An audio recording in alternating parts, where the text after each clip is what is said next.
Ang bahaging ito ay hatid sa inyo ng Philippine Sports Commission. Looking for the best deals? Head to Robinson's Department Store, your one-stop shop for daily essentials and unbeatable savings. Don't miss out. Shop now!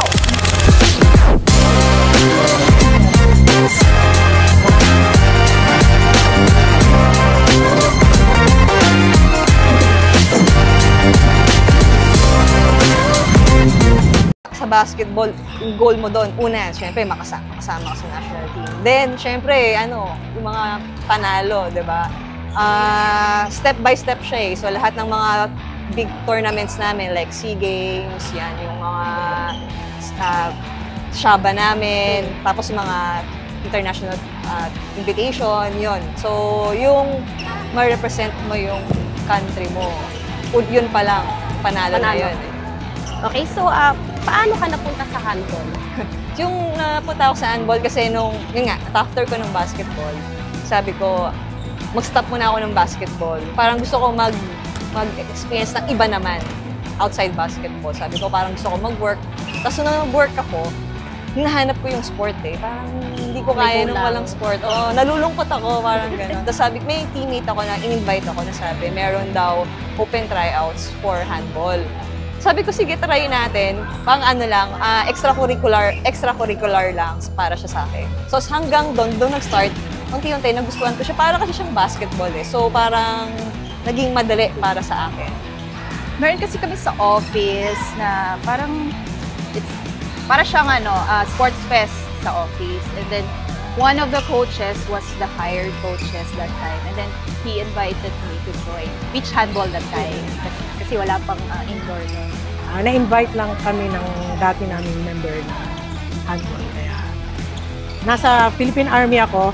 So magkakasama kami ngayon dito. Halos mga sundalo kami na dito ngayon. May Army and Navy.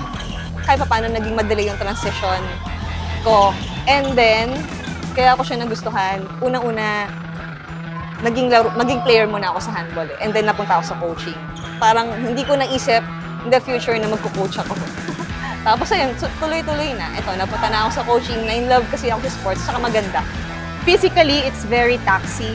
Parang it requires a lot of energy, a lot of skills, and maybe it's game IQ. So, yun. Parang doon ako nag-draw mostly. Siguro sa ngayon, ang challenge talaga sa amin, like parang new sport pa rin siya sa atin. So, syempre, Philippines, ang alam talaga ng sport sa Philippines is either basketball, volleyball, gano'n. Pero aside from doon, yung mga ganito, hindi pa nila alam. So, yung challenge doon is, ang hirap kumuha ng, meron kami mga grassroots. So, tinuruan namin from elementary to high school. Hanggang iba, sa men's team yun, nakuha namin. Hanggang ngayon, players namin. Nagiging talent transfer. So, from different sports sila na gusto nila itry yung handball. So, yun yung transition. So, medyo, syempre, nasanay sila sa ibang skills eh. So, from handball, medyo yun yung challenge. Medyo mahirap. Maganda sa beach kasi, mas exciting kasi siya, enjoy. So, kahit lalaruin mo siya ng magkaiba yung beach saka sa indoor. So, ngayon, bago pa lang kami dito, mas madaming mai-involve dito. Tsaka mas masaya pag marami. Sa beach naman, sand kasi siya. So, medyo mas magbibigay ka talaga ng effort doon, especially sa pagtalon, sa pagtakbo, mas mabilis yung endurance talaga ang kailangan doon. Dito naman sa indoor, maraming involved. So, mas marami kayong magpapalitan, makapagpahinga yung mga ibang kasama. Aside from the skills you have to learn, the physicality is also there. So medyo ma-physical siya compared to basketball kasi may tackling talaga siya eh. So yun talaga siya yung mahirap dun.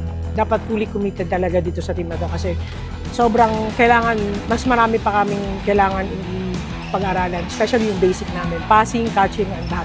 This year, target namin and yung focus namin is yung SEA Games. So yun yung preparation namin for training ngayon. This year, SEA Games, and then next year, yun nga, yung puro more of beach handball. Dati kasi kailangan nakatupis sila eh. So, yung nag-start yun yung Norway.